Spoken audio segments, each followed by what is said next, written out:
Hello everyone, I hope your healing continues to grow deeper and deeper. Today we're going to talk about attachment theory. Our interpersonal relationships are affected by our physical and emotional well-being as well as our attachment styles. Our attachment style is often developed in childhood, and today we're going to specifically talk about different attachment styles and how these attachment styles impact our current relationship. I will share some exercise and tools that you can use to create a healthier and secure relationship. So let's dive in.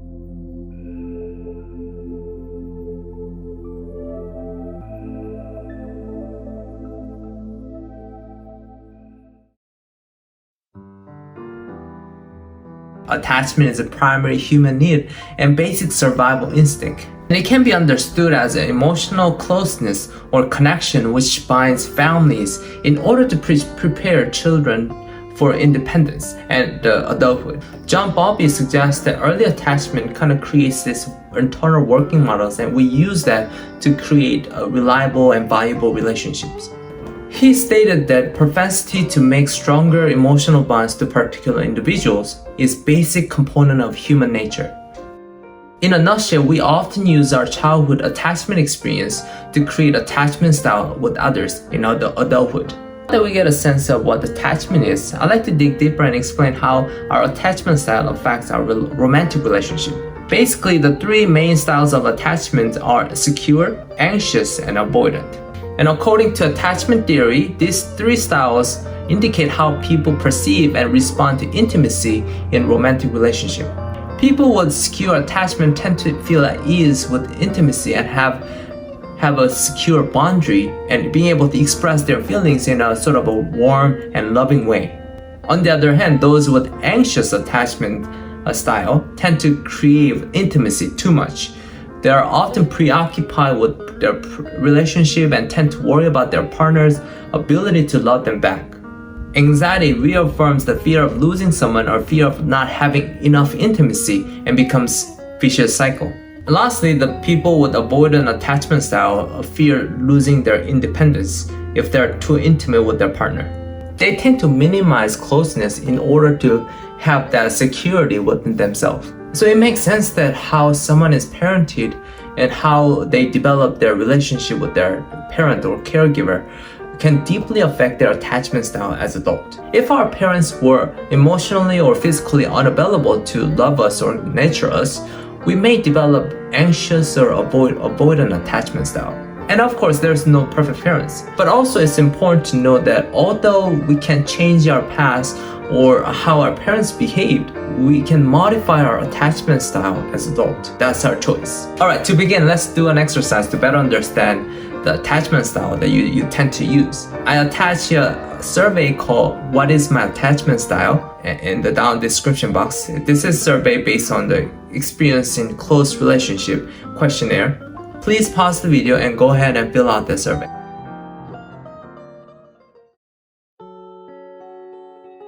Well done. The result of the survey measures how you relate to others in context of intimate relationship. Please note that results are not permanent. Understanding your attachment style will better guide you through different relationship issues that we all face. Alright, I'd like to give you some examples of different attachment styles. So hypothetically speaking, Joe is 24 years old man. He got into a new relationship. However, he finds himself keeping distance from his partner. Here are some thoughts that race through his head. I want to feel that she loves me. I wish that she take our relationship serious. It's really hard to trust someone. It's hard to express my feelings. Yes, you're right. Joe's behaviors and thoughts are classic examples of avoidant attachment style. Notice that he talks about wanting to have that intimate relationship, but not mentioning the emotional support and closeness in a reciprocating manner. Ambiguous and vague behaviors are the common characteristic of avoidant attachment style. Alright, here's another one. Hypothetically speaking, 21 years old Sarah has finally met a real great guy. Sarah described her relationship like, I've been out with Tom twice and I know that I'm falling in love with him. And what are the odds that he will fall in love with me? I want to make sure that everything I say, everything I do is right. Sarah seemed overly preoccupied with her relationship, and my guess is that there's a fear of abandonment or fear of losing her partner. Being attached to partner too quickly or too much can be one of the characteristics of anxious attachment style. Now let's talk about Rebecca. Hypothetically speaking, she is 21 years old and has been dating Larry for a year and a half. Here's how she described her relationship. We've been very happy together. Things have not been always perfect, but I've been able to communicate honestly and openly with him. She also said that her and her partner respect each other's boundary and have some space and time to talk about their feelings on a daily basis. Yes, you're right, her attachment style is a secure attachment style. People with secure attachment style are able to adjust the right amount of dependency on their partner while maintaining their own independence. Perhaps you see yourself in these 3 examples. It's okay if you do. If you don't, that's okay too.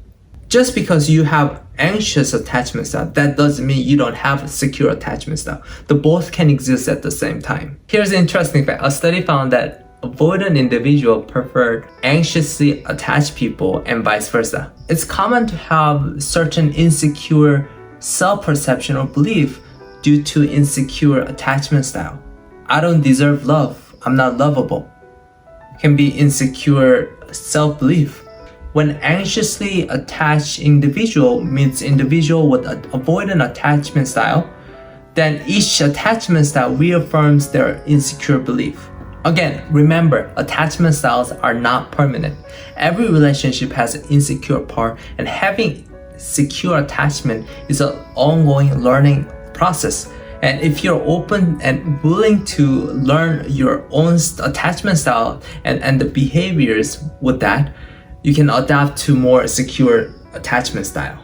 Whether your attachment style is anxious or avoidant or mixture of both or mixture of secure and insecure, there should be no judgment to yourself, because we're here to work on this with gentleness and kindness. And the awareness is key here. Understanding your style can help you make choices to develop more secure and healthier relationship, and you deserve that. So now grab a pen and paper. I'm going to ask you some questions, and please take your time to answer this question without judgment. So try to be mindful of the present moment, because this exercise will bring up the past feelings about the past experience. So it's important to have that separation between your present moment and your past experience, so that there's a sort of an anchor for your regulation, in the present moment, and just notice what happened in the past and notice these past feelings. But feel free to stop, this exercise if this is too triggering or overwhelming. All right, the first question, can you identify a situation that was prone to activate or deactivate your attachment system across the relationship? So if you find yourself more anxious with relationship, then you can identify one situation that activating the attachment system. Or if your attachment style is more based on avoidance, then you can identify a situation where you wanted to avoid. So take your time here. Okay, next question. Can you detect way in which prevented you from achieving more security? So in other words, what got in the way of achieving the secure attachment? So go ahead and take your time here. And now let's look at the behaviors. What are the secure attachment-based behaviors that you engage? And what are the insecure attachment-based behaviors that you engage? So we can look at the both sides of the coin. I call this the dual awareness. So take your time to notice your behavior patterns.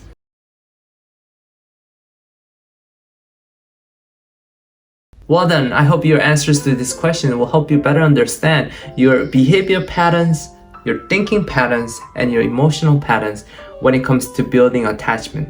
And it's important to have the safety when it comes to relationship. However, we run into a situation where we start feeling uncomfortable and frustrated and start noticing a lot of feelings. And I like to introduce a concept called the safety zone and the danger zone. Simply put, in the danger zone, you don't feel at ease in the relationship. With anxious attachment style, you might experience obsessive thoughts about your partner, which can prevent you from, doing daily activities, sleeping, eating, working, interacting with others, so on and so forth.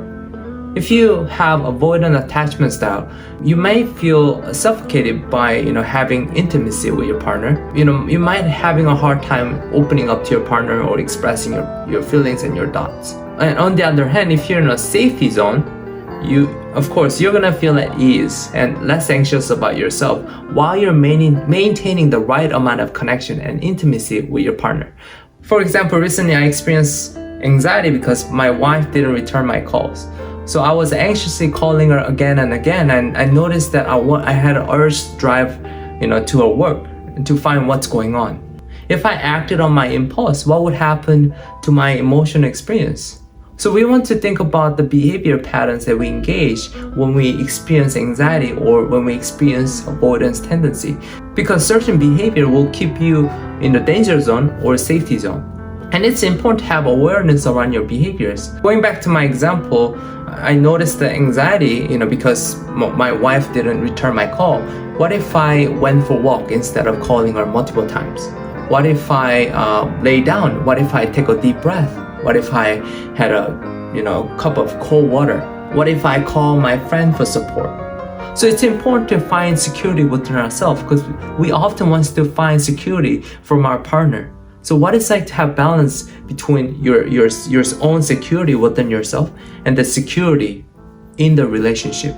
And this concept of safety and the danger zone is very subjective, and are encouraged to notice what's happening inside with your feelings, with your body. And then with this information, we can decide whether we are in a safety zone or danger zone. Something that I repeatedly share is the importance of regulating your feelings before you problem solve or express yourself. When we experience debilitating anxiety or strong impulse to avoid, we often immediately react to the situation or to people. Our reactions often worsen our anxiety, and then we react again, and then we feel more anxiety and then react again. It becomes a vicious cycle. So it'd be more effective to practice your coping strategy or relaxation technique before you respond to the situation. When your anxiety is being alleviated or lessened, we have access to the rational part of our brain. Asking for connection or avoiding uncomfortable situation is a very primitive our survival strategy. But how much is necessary for you? Let's say I'm having a heated conversation with my wife. Can I ask to pause the conversation and resume it after dinner? This way I have some time to avoid the situation and practice my coping strategies or relaxation skills. And when I feel the calmness in the body, when I feel less anxious, then I can effectively, engage in that conversation with my wife. So I call this functional avoidance. What is good moderation for you?